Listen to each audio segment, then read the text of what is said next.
अस्सलाम वालेकुम dear students.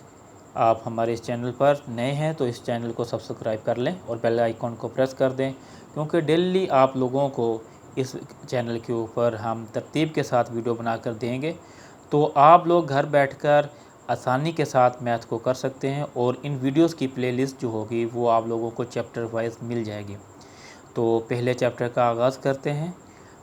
पहला चैप्टर जो है वो आपके पास क्वाड्रेटिक इक्वेशंस है।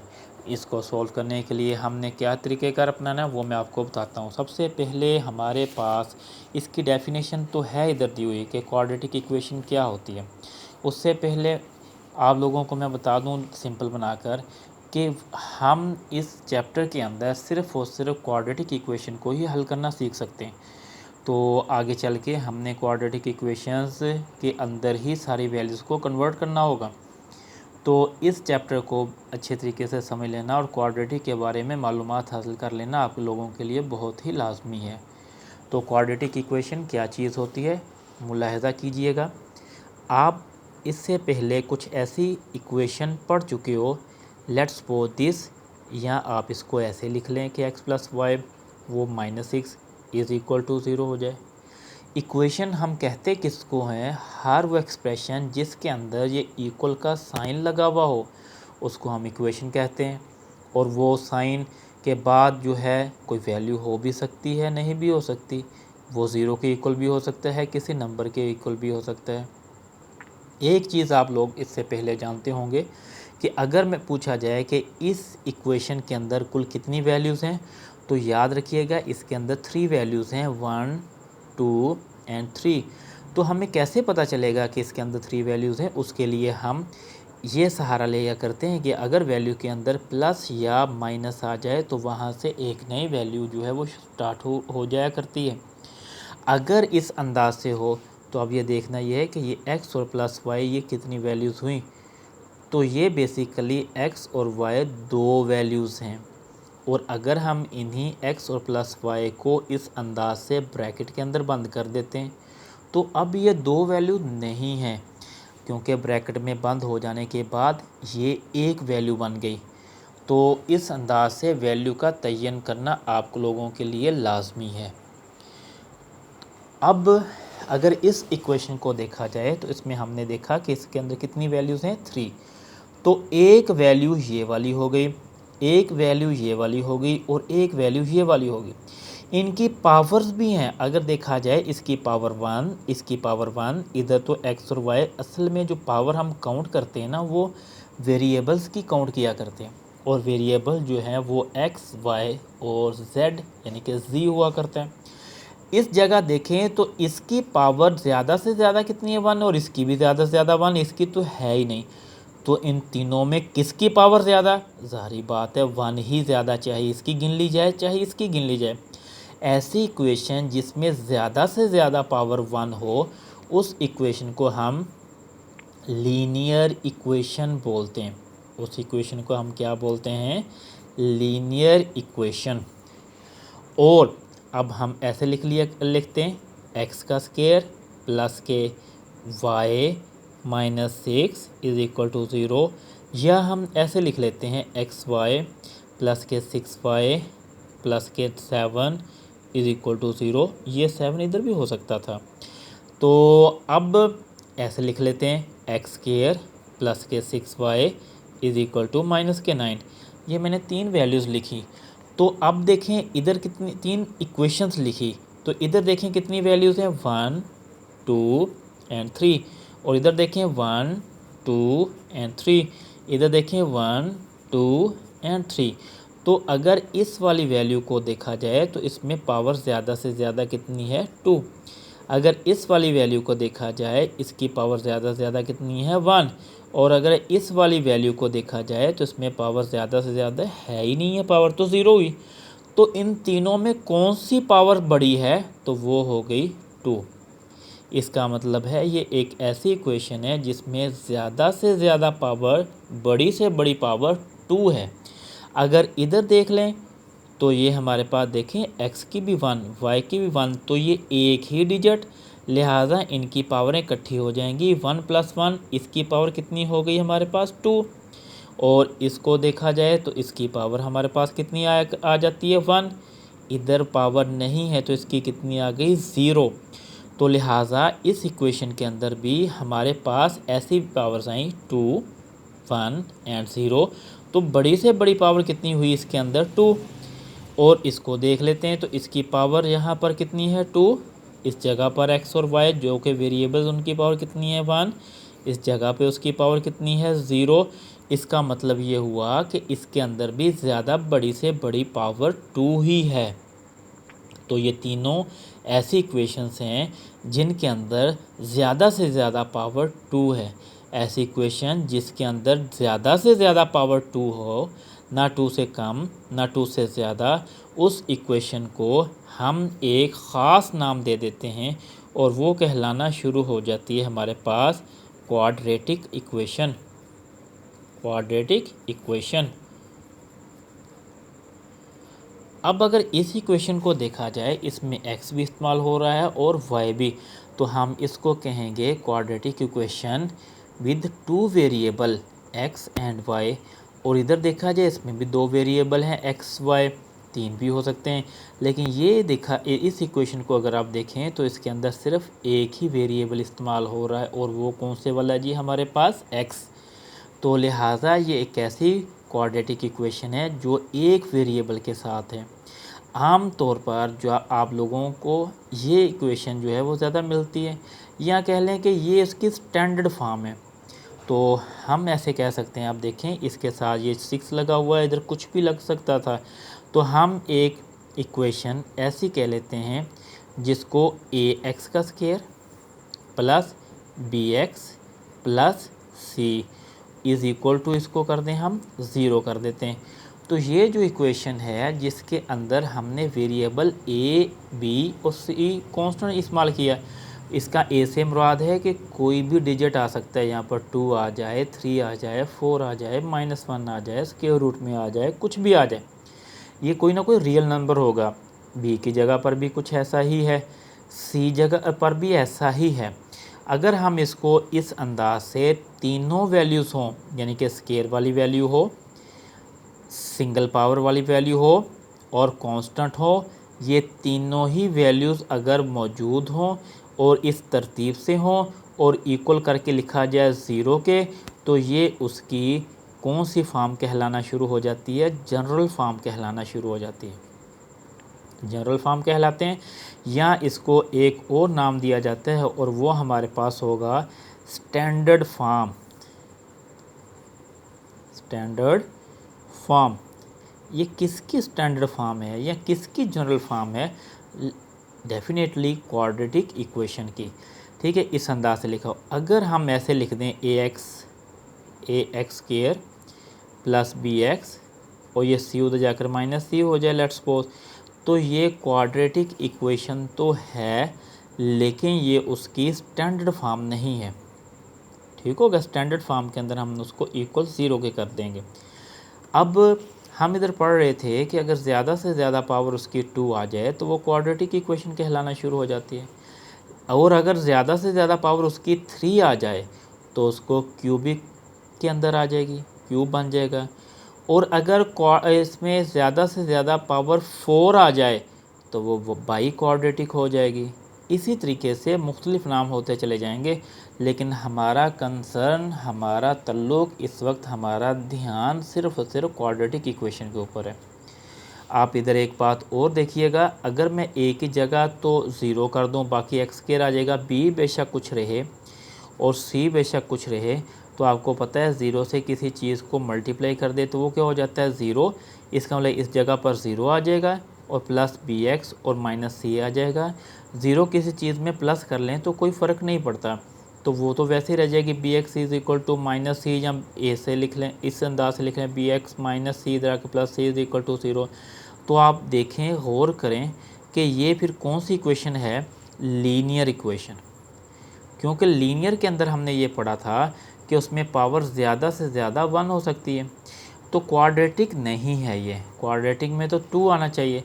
अब उसी ax स्क्वायर में आप b की वैल्यू 0 करके देखें ज़रा, और सी में भी कुछ लिखा रहने दें। अब ज़ीरो से ये मल्टीप्लाई होगी तो ज़ीरो हो जाएगा प्लस के सी इज़ इक्वल टू ज़ीरो रह जाता है। अगर आप इस बात के ऊपर गौर करें तो आपको पता चलता है कि ए एक्स स्क्वायर तो ये क्वाड्रेटिक है। अब सेम आप ए एक्स स्क्वायर और बी एक्स और प्लस सी की जगह ज़ीरो करके देख लें तो तब भी ये ए एक्स स्क्वायर और प्लस के बी एक्स ही रह जाएगा इज़ इक्वल टू ज़ीरो। अब भी ये क्वाड्रेटिक है।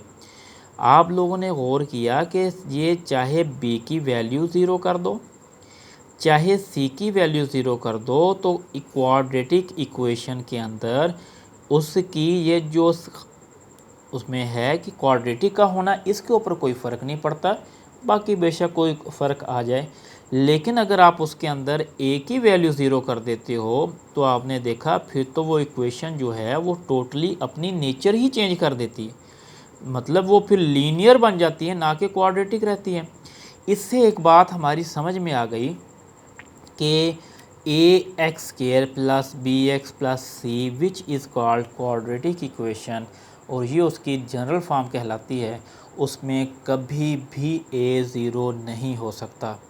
हाँ, बी हो जाए सी हो जाए अलग बात है। अगर हम बी ज़ीरो कर देते हैं तो आपने देखा फिर ए एक्स स्क्वायर ये जो था और प्लस के सी बचे, तो इसमें एक्स वाली वैल्यू नहीं थी। ये वाली जो फॉर्म होगी इसके अंदर इसको एक और ख़ास नाम दिया गया और वो दिया गया है हमारे पास pure quadratic equation. Pure quadratic equation, ठीक हो गया। तो ये थोड़ा सा बेशक लेंथी हो गया, लेकिन ये था नॉलेज जो मेरा माइंड था कि आपके साथ डिफ़ाइन पढ़ाने से पहले लाजमी शेयर करना चाहिए। अब हम इसकी डिफ़ाइन की तरफ आ जाते हैं जो आपकी बुक में लिखी हुई है।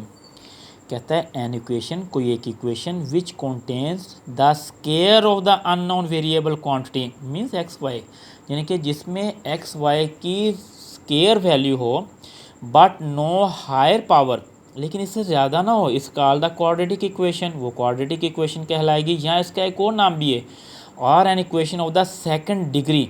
ये जो ऊपर पावर्स होती हैं ना, ये इनकी डिग्री कहलाती हैं। लीनियर में उसकी डिग्री 1 होती है, क्वाड्रेटिक में उसकी डिग्री 2 होती है, क्यूबिक के अंदर उसकी डिग्री 3 होती है, और बाई क्वाड्रेटिक के अंदर उसकी 4 होती है। तो फिर उसने नीचे और भी इसको एडअप करेंगे। A second degree equation in 1 variable, मैंने आपको बताया था ना ऊपर, इधर एग्जांपल बताई थी, ये 2 वेरिएबल के साथ है, कोई एक्स और वाई थी, ये अकेले एक वेरिएबल के साथ है, तो वो अकेले एक वेरिएबल वाली की बात कर रहा है, जिसके अंदर कहता है variable X of the form A X square plus B X plus C is equal to zero where A is not equal to zero. वो भी मैंने आपको तफसील से बता दिया कि अगर आप ए की वैल्यू ज़ीरो कर देते हो तो वो जो क्वाड्रेटिक इक्वेशन है वो जो क्वाड्रेटिक इक्वेशन है वो ख़त्म हो जाती है। फिर क्वाड्रेटिक इक्वेशन जो है वो लीनियर में तब्दील हो जाती है।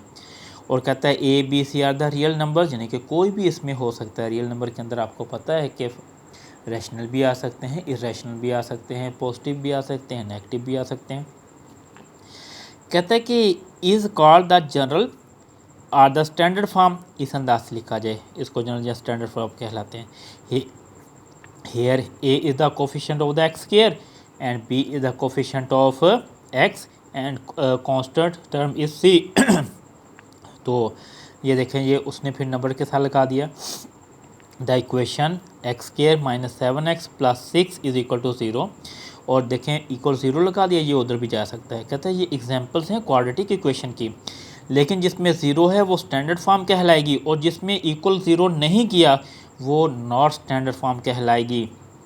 और if B is equal to zero, B zero कर दिया जाए, मैंने इधर बताया था आपको एंड के ऊपर, ये देखें ए एक्स स्क्वायर वाली, तो अगर बी ज़ीरो कर दें तो quadratic equation A X square plus B X plus C जो है देन इसके अंदर, तो then it is called pure quadratic equation for example this. और उसमें वो कहता है कि चाहे इक्वल ज़ीरो आ जाए, चाहे वो ज़ीरो वाला, यानी कि इसमें था ना वो तो स्टैंडर्ड के अंदर है कि हम अगर ज़ीरो होगा तो उसको उसकी स्टैंडर्ड फॉर्म कहेंगे, वरना नहीं। तो प्योर में कोई कंडीशन नहीं है, जिस तरफ मर्ज़ी हो जाए वो सारी की सारी क्या कहलाएंगी, प्योर क्वाड्रेटिक इक्वेशन ही कहलाएगी। अब अगर आपके पास स्टैंडर्ड इसमें क्वाड्रेटिक इक्वेशन की आती है, तो आप इसको यहाँ तक लिख दें, और अगर प्योर क्वाड्रेटिक की आती है तो फिर यहाँ से लेकर एंड तक लिख दें। अगर कोई शॉर्ट लिखना चाहता है तो फिर उसके साथ यहाँ तक भी लिखा जा सकता है, लेकिन एग्ज़ामिनर में भी वो अपने जहन के मुताबिक चेक करेगा, इसलिए हम एहतियात करें और उसको पूरा लिख दें, वो ज़्यादा बेहतर है। तो अब आपको एटलीस्ट क्वाड्रेटिक इक्वेशन का पता चल गया कि क्वाड्रेटिक इक्वेशन होती क्या है और उसमें कैसे हम उसको डील करते हैं, कौन सी प्योर होगी, कौन सी स्टैंडर्ड होगी। अब हम इसकी एक्सरसाइज की तरफ चलते हैं। ये स्टूडेंट्स, ये एक्सरसाइज आपके सामने आ गई है। तो सबसे पहले हम इसका ये देखें, ऊपर इसको पढ़ते हैं क्या स्टेटमेंट दी हुई है।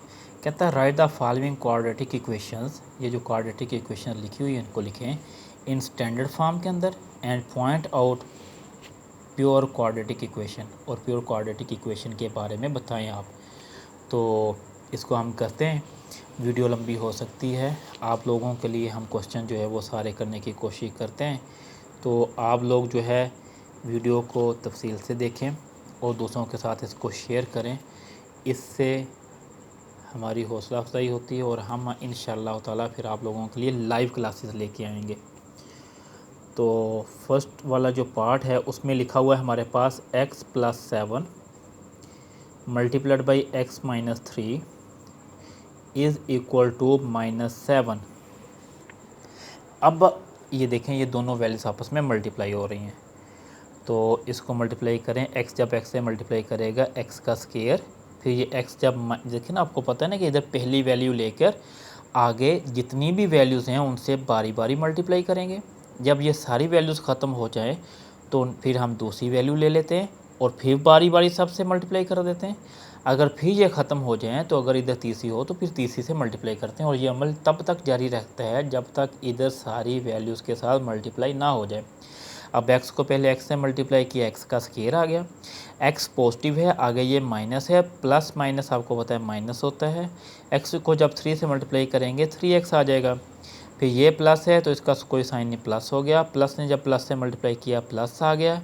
7 जब x से मल्टीप्लाई करेगा 7x आ जाएगा, क्योंकि एक जैसे साइन मल्टीप्लाई होने के बाद प्लस बना लेते हैं और मुख्तलिफ साइन जो हैं वो माइनस बनाते हैं, जैसे minus minus B plus, plus plus B plus, और माइनस प्लस, यानी कि माइनस को माइनस से मल्टीप्लाई करो आंसर प्लस ही आया करता है, प्लस को प्लस से मल्टीप्लाई करो आंसर प्लस ही आया करता है, माइनस और प्लस को मल्टीप्लाई करो आंसर माइनस आया करता है। तो ये +7x हो गए, प्लस माइनस माइनस हो गए, 7 को 3 से मल्टीप्लाई किया 21 हो गए, इज़ इक्वल टू माइनस के 7। अब x का स्केयर, 7x में से 3x निकल गया, बाकी प्लस के 4x बचे, ये माइनस के 21। आपको पता है ना स्टैंडर्ड फॉर्म के अंदर 0 हम इक्वल करेंगे, सारी वैल्यू जो है वो इक्वल के दूसरी जानब ले आएंगे, तो ये जो -7 है वो इक्वल के इस जानब आके प्लस के 7 हो गए, इज़ इक्वल टू कितना हो गया 0। तो अब ये x square plus 4x -21 plus 7, तो कितने बचे माइनस के 14, इक्वल किसके आ गया, ये हमारे पास 0 आ गया। तो अब आप गौर से देखें तो ये इसकी कौन सी आ गई, स्टैंडर्ड फॉर्म, ठीक है, लेकिन ये प्योर क्वाड्रेटिक नहीं है, क्योंकि प्योर क्वाड्रेटिक में x वाली नहीं होगी। अब नेक्स्ट हम इसका सेकंड वाला पार्ट करते हैं, और वो हमारे पास है x square plus 4/3 minus x/7 is equal to 1। देखें ये वैल्यू इतनी एक कहलाएगी और ये दूसरी, दोनों का एलसीएम लेना है, एक के नीचे 7 एक के नीचे 3, एलसीएम हम ऐसे लिया करते हैं, आपको पता ही है, लेकिन एक दफ़ा दोबारा से बता दूं, जिसको ना पता हो 3 और 7 लिख लिया। इनको टेबल काउंट करते हैं, जैसे 2 पे कोई भी नहीं जा रहा, अगर एक भी जाता है तो उसको डिवाइड करना था। अब 3 के ऊपर ये 3 1 इज़ 3, ये 7 वैसे का वैसे आ गया, ये नहीं डिवाइड होता। अब नेक्स्ट जो है ये 7 के ऊपर हो रहा है, 1 आ गया, ये 7 1 इज़ 7। जब नीचे 1 1 आ जाए तो ये इधर वाली वैल्यूज़ को आपस में मल्टीप्लाई कर देते हैं, वही आपका एलसीएम होता है। 7 3 इधर कितने हो गए 21, तो इधर कितना आ गया 21। अब फिर देखा करते हैं जो फर्स्ट वाली वैल्यू हो उसके नीचे क्या लिखा हुआ है, जैसे फर्स्ट वाली वैल्यू के नीचे क्या लिखा हुआ है 3, तो देखा ये करते हैं इस 3 को किससे मल्टीप्लाई कर दें कि ये 21 आ जाए। देखें 3 का टेबल काउंट करें, 3 1 is 3, 3 2 are 6, 3 3 are 9, 3 4 are 12, 3 5 are 15, 3 6 are 18, 3 7 are 21। तो क्या आंसर है 7। जो आंसर आ जाए उसके साथ ऊपर वाली वैल्यूज़ को मल्टीप्लाई कर दें। तो हम ऐसे ब्रैकेट लगा देते हैं क्योंकि जितनी वैल्यूज़ होगी सबको मल्टीप्लाई करना है। तो ब्रैकेट लगाने का मतलब यही है कि ये मल्टीप्लाई हो चुकी हैं। फिर जो साइन है ये लिख लिया। इस 7 को किससे मल्टीप्लाई करें 21 बनता है 7 3s are, क्या आंसर आया 3। अब ये 3 लिख देना है और इसके ऊपर जो वैल्यूज़ होंगी उसको इससे मल्टीप्लाई कर देना है। ऐसे ही एलसीएम लेते रहे हो ना आप लोग। 7 को आगे एक्स स्क्वायर से मल्टीप्लाई करना है तो वो क्या आ जाएगा 7x स्क्वायर, प्लस 7 को 4 से मल्टीप्लाई करेंगे 28 आ गया, माइनस अंदर कोई साइन नहीं तो प्लस माइनस माइनस 3 जब x से मल्टीप्लाई करेगा 3x हो जाएगा। तो 1 मौजूद, 21 इधर जाके मल्टीप्लाई हो गया क्योंकि इधर डिवाइड हो रहा था तो उधर जाकर मल्टीप्लाई हो गया। अब 7x स्क्वायर तरतीब से लिख लेते हैं। ये माइनस के 3x में पहले लिख लेता हूँ और प्लस के 28 बाद में लिख लेता हूँ। ये 21 जब 1 से मल्टीप्लाई करेगा 21 होगा, इक्वल क्रॉस करके जब इधर आ जाएगा तो माइनस के 21 आ जाएगा, इक्वल क्या आ गया 0। अब क्या बचा 7x स्क्वायर माइनस 3x। तो 28 में से देखो जो बड़ी वैल्यू होगी साइन उसका आएगा प्लस का आएगा। 28 में से 21 निकले तो 7 आ गए इज इक्वल टू 0। ये उसकी कौन सी फॉर्म कहलाएगी स्टैंडर्ड फॉर्म। लेकिन ये प्योर क्वाड्रेटिक नहीं है क्योंकि प्योर क्वाड्रेटिक मैंने आपको बताया था ना कि उसमें हमारे पास क्या होता है x वाली वैल्यू नहीं होती स्क्वायर वाली होती है, उसके बिना तो वो क्वाड्रेटिक ही नहीं रहेगी। अब थर्ड वाली देखें, x over x plus 1 plus x plus 1 over x is equal to 6। अब इन दोनों का एलसीएम लेना। वो जो डिजिट थे उनको तो हमने इस अंदाज से करके देख लिया था। अब क्या करें जब दोनों ही ये डिजिट नहीं और तरह से, तो अगर ये दोनों वैल्यूज़ एक जैसी हों तो उनमें से एक आनी है। सादा लफ्ज़ों में ये कह लें आसान वर्ड के अंदर कि अगर दो वैल्यूज़ हों तो उनमें से एक आनी है। अब ये दोनों ही डिफरेंट है तो दोनों ही आ जाएंगी, x भी आ गया और ये x प्लस 1 भी आ गया।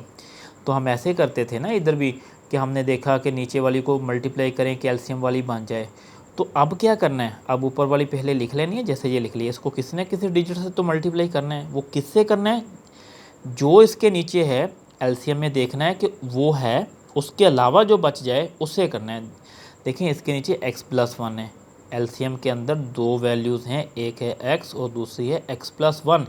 तो हम x प्लस 1 क्योंकि इसके नीचे है नहीं लिखेंगे, बाकी क्या लिखेंगे फिर x से मल्टीप्लाई कर देंगे, प्लस का साइन आ गया।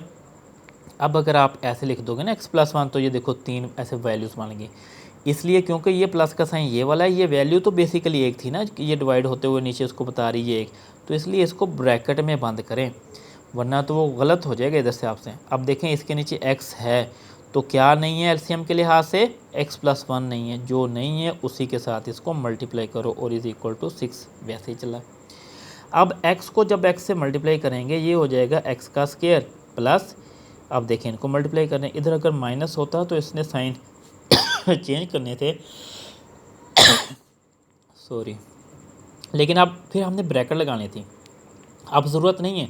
देखिए x पहले x से मल्टीप्लाई करेगा, x का स्क्वायर आ गया, फिर x 1 से मल्टीप्लाई करेगा, दोनों ही प्लस के साइन है तो प्लस प्लस प्लस आ जाएगा, x जब 1 से मल्टीप्लाई करेगा x आ गया, प्लस 1 जब x से मल्टीप्लाई करेगा x आ गया, प्लस 1 जब 1 से मल्टीप्लाई करेगा 1 आ गया, नीचे x जब x से मल्टीप्लाई करेगा x का स्क्वायर आ गया, प्लस x जब 1 से मल्टीप्लाई करेगा x आ गया, इज़ इक्वल टू कितना आ गया हमारे पास 6।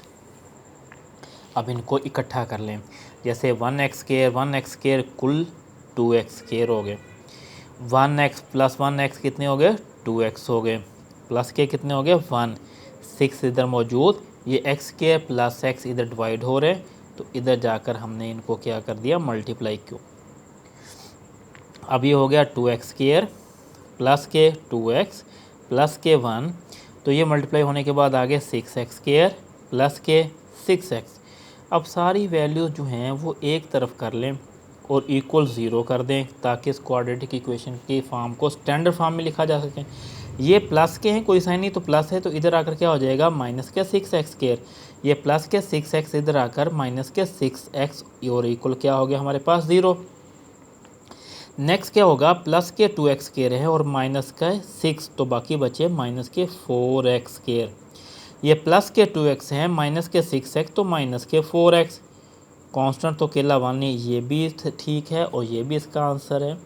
लेकिन अच्छा लगता है कि अगर आप लोग पहले वैल्यू को प्लस में लिखें तो उसके लिए क्या करना होगा, सबके साइन चेंज करने होंगे। यूँ समझें कि -1 से सबको मल्टीप्लाई कर दिया, या ये समझें कि -1 इसमें से कॉमन ले लिया, वो फिर 0 के ऊपर जाके डिवाइड हो जाएगा नीचे, तो वो ख़त्म हो जाएगा।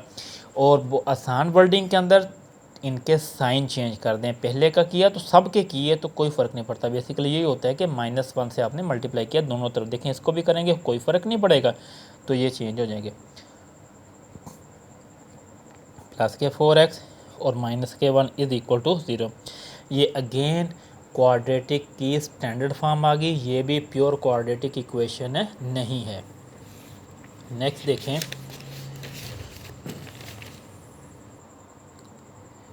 तो नेक्स्ट जो है वो पार्ट इसका करते हैं हम, फोर्थ वाला पार्ट, वो देखते हैं कैसे होते हैं। तो फोर्थ वाला पार्ट है क्या हमारे पास,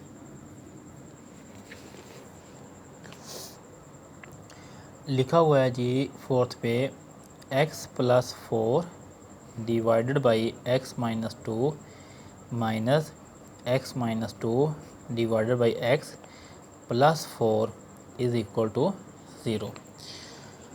तो आप लोग क्या करेंगे इसका एलसीएम ले लेंगे। एलसीएम लेने के लिए फिर वही बात नंबर वाला सिलसिला हो तो वो जैसे पहले आपको मैंने करवाया उस अंदाज से। अब क्या करेंगे, x के नीचे यहाँ तो x है या x - 2 है, तो दोनों ही डिफरेंट हैं, तो दोनों ही आ गए x और x - 2, ठीक हो गया। अब ये ऊपर वाली वैल्यू लिख ली x + 4, हमने इसको किसी वैल्यू से मल्टीप्लाई करना है और मल्टीप्लाई उससे करना है जो इसके नीचे हो एलसीएम में, वो नहीं लिखनी, दूसरी लिखनी। जैसे इसके नीचे x - 2 है तो वो नहीं लिखेंगे एलसीएम का, और x के साथ ये मल्टीप्लाई हो जाएगी। फिर माइनस, जैसे मैंने आपको बताया था, अगर ऐसे लिख दोगे ये गलत हो गया, क्योंकि इस माइनस ने अपना असर दिखाना है, इसलिए ये आपने इसको ब्रैकेट में लिखना है, क्योंकि ये एक वैल्यू थी। अगर ऐसे माइनस लगाया तो अकेला इसके साथ काउंट होगा, और अगर आपने ऐसे ब्रैकेट बंद करके लगाया तो उसका मतलब दोनों के साथ काउंट हुआ। अब अगर आप देखें एलसीएम के अंदर इसके नीचे x है तो एलसीएम में x नहीं लिखना, बाकी क्या बचा x - 2, वो आपने उसके साथ मल्टीप्लाई करा देना है उसको। फिर प्लस के 4 आ गया, इसके नीचे तो कुछ भी नहीं है, तो इसका मतलब है इसको एलसीएम की पूरी वैल्यू से मल्टीप्लाई कर देंगे, और इक्वल जो है वो हमारे पास 0 आ गया। अब हम क्या करेंगे, मल्टीप्लाई कर देंगे। देखें x को जब x से मल्टीप्लाई करेंगे x का स्क्वायर आ गया, प्लस x को जब 4 से मल्टीप्लाई करेंगे 4x आ गया, माइनस है लगा के ब्रैकेट लगा लें, क्योंकि इसकी माइनस की वजह से साइन चेंज होने। पहले इसको सिंपल मल्टीप्लाई कर दें, जब x से मल्टीप्लाई करेगा x का स्क्वायर हो जाएगा, x से पहले ब्रैकेट के अंदर रहते हुए कोई साइन नहीं, तो ये प्लस का है तो ये माइनस, प्लस माइनस माइनस, 2 जब x से मल्टीप्लाई हो जाएगा तो 2x हो गया। फिर ये माइनस प्लस माइनस, 2 जब x से मल्टीप्लाई करेगा 2x हो गया। फिर माइनस, इस माइनस से मल्टीप्लाई होकर प्लस आ गए, और 2 जब 2 से मल्टीप्लाई करेगा तो 4 हो जाएगा। नेक्स्ट जो है प्लस का साइन, देखें 4 ने जब x से मल्टीप्लाई किया 4x हो गए, 4x जब x से मल्टीप्लाई करेगा तो 4x का स्क्वायर हो जाएगा। तो प्लस माइनस माइनस, 4x जब 2 से मल्टीप्लाई करेगा तो 8x हो जाएगा। और फिर हमारे पास नीचे x जब x से मल्टीप्लाई करेगा तो वो हो जाएगा x का स्क्वायर, माइनस x जब 2 से मल्टीप्लाई करेगा तो 2x हो जाएगा, और इक्वल जो है वो हमारे पास किसके आ गया, 0 के। तो डियर स्टूडेंट्स, अब हमने क्या करना है, x² + 4x देखें बाहर साइन माइनस है तो अंदर वाले सारे साइन चेंज हो जाएंगे, जो ब्रैकेट तक वहाँ तक। देखें ये x का स्क्वायर था माइनस x का स्क्वायर हो गया, ये माइनस 2x था ये प्लस के 2x हो गए, ये माइनस 2x है ये प्लस के 2x हो गए, ये प्लस का 4 है ये माइनस का 4 हो गया। यहीं तक माइनस ने असर दिखाया, ये जैसे था वो वैसे का वैसे ही रहा, इसको हमने कुछ नहीं किया क्योंकि माइनस इधर नहीं आया। और इज़ इक्वल टू 0 और नीचे इज़ इक्वल टू ये वाला 0, ठीक है 7 आ गया। और जो नीचे वैल्यू है चलो वो एक दफ़ा मैं इधर लिख देता हूँ, वैसे तो वो दूसरी जन्म जाके मल्टीप्लाई हुई है 0 से तो वो 0 हो जाएगी यहाँ से। अब देखें एक्स स्क्वायर वाली काउंट कर लें, ये प्लस का एक्स का स्क्वायर माइनस का ये तो कैंसिल हो गया ना, बाकी कितना बचा 4x स्क्वायर। क्या और एक्स स्क्वायर वाली कोई है तो नहीं है, तो यहाँ कितनी आ गई 4x स्क्वायर। अब x वाली काउंट कर लें, देखें प्लस के 4x प्लस के 2x प्लस के 6x हो गए, फिर प्लस के 2x प्लस के 8x हो गए, और ये माइनस का 8x, तो भाई ये तो ख़त्म ही हो गए ना, ये 8 और ये माइनस प्लस और माइनस के होके वो तो 0 लिखने की ज़रूरत ही नहीं है। अब कांस्टेंट देखें वो तो अकेला -4 ही है, तो ठीक है इज़ इक्वल टू 0 था, ये पूरी वैल्यू उधर जाकर उसके साथ मल्टीप्लाई हो गई, 0 से जब मल्टीप्लाई हो जाएगी तो 0 हो जाएगी। इसमें फर्दर आप 4 जो है वो कॉमन ले लें, बाकी क्या बचेगा x का स्क्वायर और माइनस के 1 is equal to 0, 0 multiplied by something वो 0 होगी, तो x स्क्वायर -1, तो ये 4 भी उधर जाकर डिवाइड हो जाएगा, तो लिहाजा x स्क्वायर -1 की वैल्यू कितनी आ गई 0।